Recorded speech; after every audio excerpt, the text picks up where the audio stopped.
오늘 하나님께서 우리에게 주시는 말씀은 누가복음 16장 27절에서 29절까지의 말씀입니다. 누가복음 16장 27절에서 9절까지 말씀을 한 목소리로 봉독하겠습니다. 이르되 그러면 아버지여 구하노니 나사로를 내 아버지의 집에 보내소서. 내 형제 5이 있으니 그들에게 증언하게 하여 그들로 이 고통받는 곳에 오지 않게 하소서. 아브라함이 이르되 그들에게 모세와 선지자들이 있으니 그들에게 들을지니라. 아멘. 저는 오늘 말씀을 통해 예수님을 만나면 천국과 지옥에 대해서 깨닫게 됩니다 라는 제목으로 함께 은혜를 나누기를 원합니다. 세상에는 두 가지의 가치가 충돌하고 있는 것 같습니다. 그 첫 번째 가치는 소유 가치이고 그 두 번째 가치는 존재 가치입니다. 쉽게 풀어 설명하면 소유 가치라는 것은 무엇을 어느 정도 가지고 있는지에 따라서 그 사람을 평가하는 것입니다. 그러나 여기에는 문제가 있습니다. 상황에 따라 이 평가도 바뀐다는 것입니다. 가진 재물이 많을 때에는 사람들로부터 칭송을 받을 수 있지만 가진 것이 아무것도 없을 때에는 하찮은 존재처럼 평가받을 수도 있기 때문에 그렇습니다. 존재 가치란 무엇이냐? 존재 자체만으로 평가되는 가치, 이런 의미를 가지고 있습니다. 장점은 무엇이냐? 상황이 바뀌어도 그 존재의 가치는 바뀌지 않는다는 것입니다. 예를 들면 부모님에게 있어 자녀들이 이 존재 가치입니다. 그 자녀들이 병들었든 건강하든 가진 게 많든 적든 못생겼든 잘생겼든 상관없이 그 자녀는 부모님에게 존재하는 것만으로 늘 소중한 가치를 가지고 있는 상태, 그것입니다. 그런데 놀라운 것은 시간이 지나갈수록 세상은 그 생명의 존재 자체를 귀하게 여기지 않고 그가 얼마나 많은 것을 가지고 있는가에 따라서 그 가치를 평가하는 곳으로 향하고 있는 것처럼 보입니다. 그런데 오늘 성경 말씀에 예수님께서는 십자가로 향하시는 그 길에 제자들에게 우리가 이 땅을 사는 날 동안 가장 소중하게 여겨야 하는 것이 무엇인가, 그것을 다시 한 번 더 강조해서 말씀을 하십니다. 누가복음 16장 19절로 21절에 먼저 예수님 말씀하시기를 이 땅의 삶은 돈이 많고 적음에 따라서 거처가 정해진다, 구별된다, 이것을 먼저 보여주십니다. 이 말씀은 정말 진리처럼 들립니다. 돈이 많은 사람들과 돈이 없는 사람들이 사는 지역이 나누어져 있고 같은 지역에 있더라도 어떤 타운에 머물고 있느냐에 따라 그 빈부격차가 사람들에게 평가되는 경우들이 있습니다. 미국은 조금 덜한지 모르겠습니다. 제가 3년 반 됐기 때문에 다 할 수는 없지만 한국은 초등학교에서 가장 문제가 되는 것이 그 초등학교가 세워진 지역에 길 하나를 두고 두 곳의 아파트가 있는데 이 아파트에 사는 아이와 이 아파트에 사는 아이, 그 집의 가격차와 평수가 다른 것 때문에 이 아파트에 사는 부모님들이 학교에서 이 아파트에 사는 아이들과 친해지지 말라고, 그쪽 아이들이 이 아파트로 와서 놀지 못하도록 담으로 좀 막아달라고, 이런 식으로 거처를 나누는 일들이 벌어지는 것, 이게 지금 대한민국에 있는 병폐입니다. 오늘 말씀해 보니 누가복음 16장 19절에 이렇게 말씀하십니다. 한 부자가 있어 자색 옷과 고운 베옷을 입고, 라는 것은 하나님께서 은혜로 주신 돈을 어디에 사용했는가? 내가 더 화려하고 좋은 옷을 입는 것? 그런데 성경은 말씀하기를 속옷까지도 더 화려하고 좋은 옷을 입는 것에 그 모든 돈을 사용했다는 것입니다. 도대체 속옷이 왜 이렇게 비싼 것입니까? 제가 보면서 이 명품 속옷들을 볼 때마다 이해가 되질 않습니다. 그 사용된 천의 가격 원가를 알아보면 정말 얼마 되지도 않는 것이 그렇게 비싸고, 미국에 왔더니 또 얼마나 그 속옷 브랜드를 자랑하는 사람들이 많은지, 이 허리밴드에다가 그 속옷이 어디의 상품인지를 딱 글자로 크게 새겨서 그걸 바지를 골반 밑에까지 내리고 다니면서 자랑하고, 또 그걸 보고 부러워서 나도 저 속옷을 사야 되겠다. 그리고 속옷 사자마자 또 바지를 내리고 그렇게 내 속옷을 자랑하는, 여러분, 그런 부자였다는 것입니다. 또 뒤에 기록하기를 날마다 호화롭게 즐기더라. 여기서 우리가 주목할 말은 날마다라는 말입니다. 매일입니다.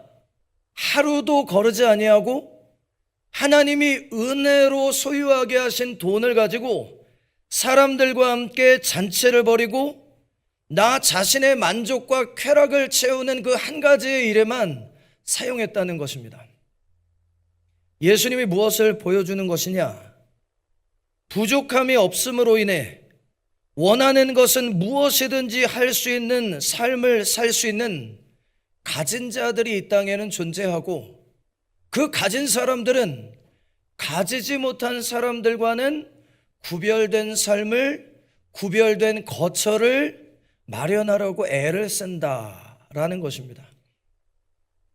하나님이 너에게 주신 그 복으로, 그 돈으로 너는 지금 무엇을 하고 있느냐? 라고 예수님이 한 번 더 물으시는 것입니다. 그리고 세상의 두 번째 부류의 사람에 대해 설명을 합니다. 20절에 기록하기를 그런데 나사로라 이름하는, 이 나사로의 원어적인 의미가 무언가 찾아봤더니 하나님이 돕는 자라는 뜻을 가지고 있습니다. 그런데 희한하게도 죽었다가 살아난 마르다와 마리아의 오빠 나사로의 이름과 동일한 이름으로 예수님이 예화를 들어 설명하고 있다는 것, 이게 정말 우연의 일치인지 아니면 예수님께서 분명한 어떤 목적을 가지고 계신지 이걸 생각하게 되는데, 뒤에 기록하기를 한 거지가라고 나옵니다. 프로코스라고 하는 단어를 쓰는데 이 원어적인 뜻이 두려움으로 위축되다라는 뜻입니다. 가진 것이 많지 않게 되면 자연스럽게 나타나는 모습입니다.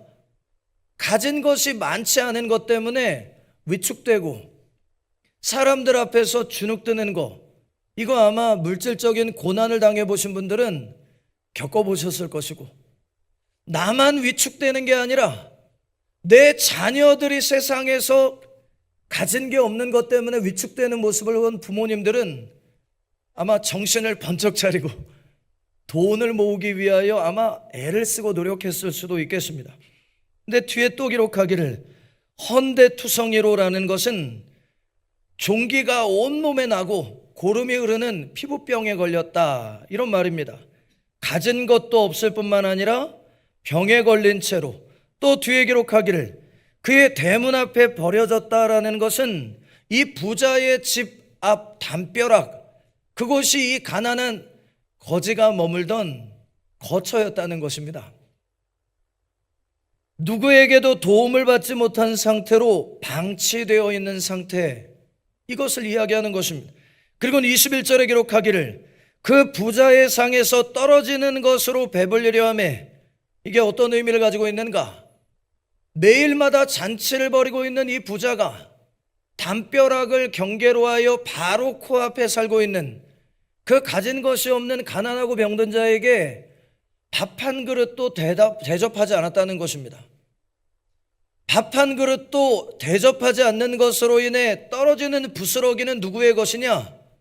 제가 한 주간 동안 미국의 나이아가라 쪽을 다녀왔는데 야외에서 식사를 하다 보니까 대부분 떨어진 조각들은 이 새들이 먹더라고요, 미국은. 근데 당시에는 떠돌이 개들이 먹는 음식이었습니다. 자신은 그렇게 호화로움을 누리고 살고 있음에도 불구하고 속옷까지 어마어마한 돈을 들여 비싼 옷을 입고 있음에도 불구하고 그 문 앞에 담벼락 밑에 누워있는 자, 그 생명을 돌보는 일엔 아무런 관심이 없었다. 그리고 뒤에 기록하기를 심지어 개들이 와서 그 헌대를 할더라. 결핍으로 인해 무엇 하나도 마음대로 할 수 없는 삶, 그렇게 못 가진 자들의 삶이 이 땅에서는 함께 공존하고 있다. 예수님께서는 말씀하시는 것입니다. 이 땅의 삶은 돈이 많으냐 적으냐에 따라서 그 거처가 구별됩니다. 작년에 휴가로 다녀왔던 노스캐롤라이나 애슈빌 지역에 있는 빌티모어라고 하는 저택이 있습니다. 미국의 그런 영국에나 있을 법한 그런 어마어마한 성과 같은 집이 있는 줄을 처음 알았는데, 그 집에 방이 몇 개냐? 몇 개일 것 같으세요? 빌티모어 가서 보고 오신 분 계세요? 방이 몇 개냐? 250개입니다. 그 건물 집 안에 방만 250개, 침실이 35개, 욕실이 43개, 벽난로가 65개, 식당, 도서관, 연회장, 수영장, 볼링장, 주방, 그 하나하나, 여러분 지금 세워진 집이 아니고요 오래전에 세워진 집인데도 불구하고 그렇게 살았다는 것을 보고 정말 깜짝 놀랐습니다. 그러니까 지금도 돈 많은 사람들은 얼마나 좋은 환경과 좋은 집을 만들기 위하여 애쓰고 노력하고 있는가, 그거 우리 생각하게 됩니다. 근데 예수님은 거기서 그치지 않으시고 두 번째 선언을 하십니다. 22절로 23절에 선언하시기를 죽음 이후의 삶은 믿음에 따라 거처가 나뉜다, 이렇게 말씀하시는 것입니다. 이 땅에서 머물게 되는 80년에서 100년의 시간은 네가 이 땅에서 돈을 얼마나 소유하고 있느냐에 따라서 거처가 나뉜다. 그러나 네가 더 중요하게 기억해야 되는 것이 있다. 그것은 죽음 이후에 영원한 나라에서의 삶은 믿음으로 그 거처가 구별된다는 것입니다. 기록하기를 22절 앞부분입니다. 이에 그 거지가 죽어 천사들에게 받들려 아브라함의 품에 들어가고, 누가복음 23장 43절에 보니까 예수님이 십자가에 못 박혀 죽으실 때 곁에 있는 회개한 강도에게 낙원이다, 이렇게 표현을 합니다. 마지막 날 예수님이 다시 오셔서 최종적인 심판을 하신 후에 우리는 천국과 지옥이라는 거처로 나뉘어지게 될 텐데, 그 전까지 머물게 되는 곳을 예수님은 낙원이다, 이렇게 선언을 하시는데, 여기에 말하는 아브라함의 품, 이곳은 예수님이 십자가에서 선언하신 낙원입니다. 또 뒤에 기록하기를 22절 뒷부분입니다. 부자도 죽어 장사되매 그가 음부에서, 계시록 20장 13절과 14절에 보니까 그 마지막 날의 백보자 심판 전, 그때까지 이 죄인들이 머물게 되는 지옥 전 단계에 머무는 곳, 이곳을 음부라고 표현을 하고 있습니다. 고통 중에 눈을 들어 멀리 아브라함과 그의 품에 있는 나사로를 보고, 부요한 중에도 믿음으로 살지 못했던 이 사람이 죽은 이후에 머물게 된 거처는 나사로가 머물렀던 낙원이 아니라 음부, 곧 지옥으로 떨어지는 그 장소 거처에 머물게 되었다, 이렇게 선언하고 있는 것입니다. 죽음 이후의 영원한 삶은 소유의 많고 적음이 아무런 의미가 없다라고 예수님이 지금 선포하는 것입니다. 그 소유와 재물과 돈이 너희에게 유익이 되는 시간은 언제까지냐? 너의 생명이 이 땅에 잠깐 머무는 동안이다.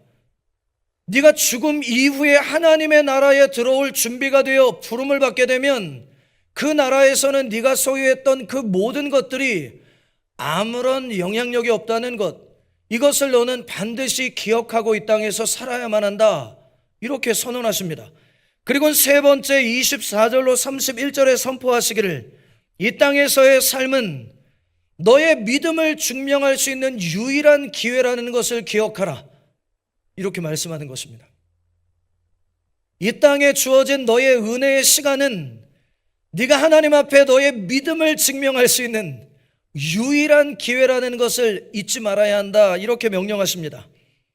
두 가지를 우리가 죽음 이후에 할 수 없다는 걸 선언하십니다.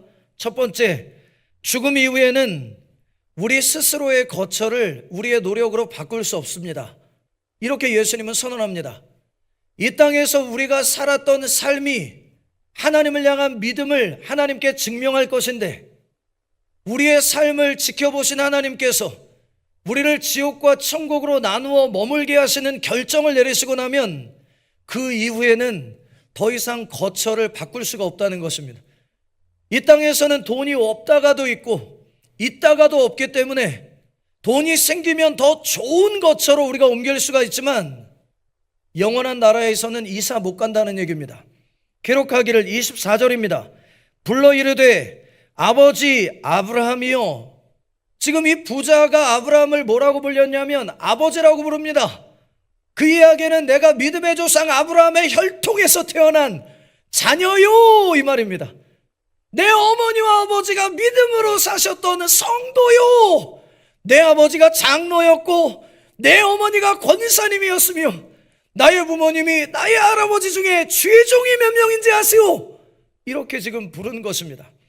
그리고 뒤에 말하기를 나를 긍휼히 여기사 나사로를 보내어 그 손가락 끝에 물을 찍어 내 혀를 서늘하게 하소서. 내가 이 불꽃 가운데에서 괴로워하나이다. 지옥은 어떤 곳이냐? 꺼지지 않는 불로 인하여 영원토록 고통을 받는 곳이다. 이걸 누가 지금 선포하고 계신 것이냐면 창조주이신 예수님께서 지금 선포하시는 것입니다. 또 뒤에 예수님 말씀하시기를 25절에 선언하십니다. 아브라함이 이르되 얘야 너는 살았을 때에 좋은 것을 받았고 라는 의미는 하나님의 은혜로 풍족함을 누리면서도 이웃을 돌보기 원하는 하나님의 뜻은 외면한 채로 자기 만족만 채움으로 믿음 없음을 너의 삶으로 스스로 증명했고 이런 뜻입니다. 나는 너의 입술에 말을 듣는 것이 아니다. 너의 삶을 지켜보고 있었다 이 말입니다. 그리고 뒤에 기록하기를 나사로는 고난을 받았으니 라는 것은 결핍으로 인한 고난 속에서도 하나님과 동행함을 선택함으로 그의 믿음을 스스로 증명하였으니 이런 뜻입니다. 아마도 여러분 아까 앞서 보았던 말씀에 개들이 그 나사로의 몸을 핥았더라 이 의미가 단순히 그 나사로의 병든 몸과 고름을 핥았던 것 같이 느껴지십니까? 우리가 이스라엘의 역사 가운데 있었던 그 이스라엘의 떼를 지어 몰려다니는 들개들을 보면 시체를 뜯어먹고 아마도 이 말씀 속에는 그 나사로가 결국 어떻게 죽었는가? 그 부자의 문 앞 담벼락에서 개들의 먹이로 뜯겨 죽었을 가능성이 더 높은 것 아닙니까? 그 뒤에 이것을 기억하라. 이제 그는 여기서 위로를 받고 너는 괴로움을 받느니라. 천국은 어떤 곳이냐? 하나님의 위로와 칭찬이 있는 곳이다 이렇게 말합니다. 믿음 때문에 고난당하고 주일마다 하나님 앞에 예배하기 위하여 경제적인 손실을 선택하고 내게 주신 하나님의 축복과 시간과 건강을 통해 한 영혼이라도 더 사랑으로 돌보아 구원에 이를수록 돕기 위해 애쓰고 노력했고 희생했던 아프고 괴로웠고 상처 입었던 그 삶에 대한 위로가 가득한 곳이다 이렇게 설명하시는 것입니다. 그리고는 28절에 기록하기를 그뿐 아니라 너희와 우리 사이에 큰 구렁텅이가 놓여 있어 이게 원어적으로 카스마라는 단어를 씁니다. 깊게 갈라진 틈이라는 뜻인데 누구도 건너 그 거처를 옮길 수 없는 경계라는 뜻입니다. 뒤에 기록하기를 여기서 너희에게 건너가고자 하되 갈 수 없고 거기서 우리에게 건너올 수도 없게 하였느니라. 죽음 이후에 너희가 할 수 없는 일이 있다. 그것은 하나님이 결정하신 거처를 영원토록 옮길 수 없다는 것. 이걸 첫 번째 너희는 기억하라. 두 번째 예수님이 선언하십니다. 죽음 이후에 할 수 없는 것 또 한 가지가 있다. 그것은 무엇이냐? 더 이상 복음을 전할 수 없다는 것입니다. 뒤에 누가복음 16장 27절과 8절의 기록입니다. 이르되 그러면 아버지여 구하노니 내가 구원의 자리로 나아갈 수 없다면 한 가지를 구합니다. 나사로를 내 아버지의 집에 보내소서. 내 형제 5이 있으니 그들에게 증언하게 하여 복음을 전하게 하여 그들로 이 고통받는 곳에 오지 않게 하소서. 가족들만이라도 구원받을 수 있도록 증인, 복음이 증거되게 해주십시오, 이 말입니다. 그런데 29절에 말씀하기를 아브라함이 이르되 그들에게 모세와 선지자들이 있으니, 이 말은 모세와 선지자들을 통해 너희에게 준 성경과 그 말씀을 증언하는 증인들이 있으니 그들에게 들을지니라. 그 성경과 증인들만으로도 충분하다, 이렇게 말씀하십니다. 구원의 기회는 오직 이 땅에 머무는 동안에만 너희가 누릴 수 있는 은혜라는 것, 그것을 너는 잊지 말아야 될 것이다. 그리고 30절에 선언하십니다. 이르되 그렇지 아니이다. 아버지 아브라함이여, 만일 죽은 자에게서 그들에게 가는 자가 있으면 회개하리이다. 죽은 자가 살아나는 기적을 본다면 내 가족과 사랑하는 이웃들이 돌이켜 회개함으로 믿음으로 살지 않겠습니까? 그 주신 하나님의 은혜의 축복을, 연약한 자들을 돌보며 살리고자 하는 하나님의 뜻을 위하여 기꺼이 사용하는 믿음을 선택하지 않겠습니까? 그러자 예수님의 말씀이 충격입니다. 31절에 기록하기를 이르되 모세와 선지자들에게 듣지 아니하면 이미 주어진 계시의 말씀을 들어도 믿지 않는 사람들은 비록 죽은 자 가운데서 살아난 자가 있을지라도 그 어떤 기적을 본다 할지라도 권함을 받지 아니하리라 하였다 하시니라. 말씀을 듣고도 믿지 않는 자는 기적을 보아도 믿지 못할 것이다. 그런데 이 하나님이신 예수님의 예언이 그대로 예수님의 십자가 사건 가운데 이루어집니다. 요한복음 11장 53절에 보니까 나사로가 죽었을 때 그 무덤에서 살려내시자마자 유대인들이 했던 일은 무엇이냐? 그날부터 예수님을 죽이기 위하여 계획했다라고 성경은 기록을 합니다. 예수님이 십자가에 못 박혀 죽으시고 부활하셨을 때에는 사도들조차 그 예수님의 부활을 믿지 못했다라고 성경은 기록하는 것입니다. 귀한 여러분, 중요한 것은 이 땅에 사는 동안 소유의 많고 적음과 상관없이 예수님 믿는 믿음으로 사는 것입니다. 바라기는 믿음의 조상 아브라함과 같이 은혜로 주신 복을 마음껏 베풀고 나누는 축복의 통로로서의 믿음의 삶을 살아내 주시기를 예수님의 이름으로 부탁을 드립니다. 오늘 말씀을 또 짧은 편지로 함께 나누겠습니다. 사랑하는 아들, 사랑하는 딸, 생명은 소유의 정도가 아니라 생명 그 자체로 존중받아야 하는 거야. 생명으로 존재한다는 그 한 가지만으로도 하나님의 사랑과 계획이 그 영혼 속에 담겨 있다는 의미이기 때문이다. 너는 나에게 존재하는 것만으로도 소중하다는 것을 절대로 잊지 말아주기를 곧 보자.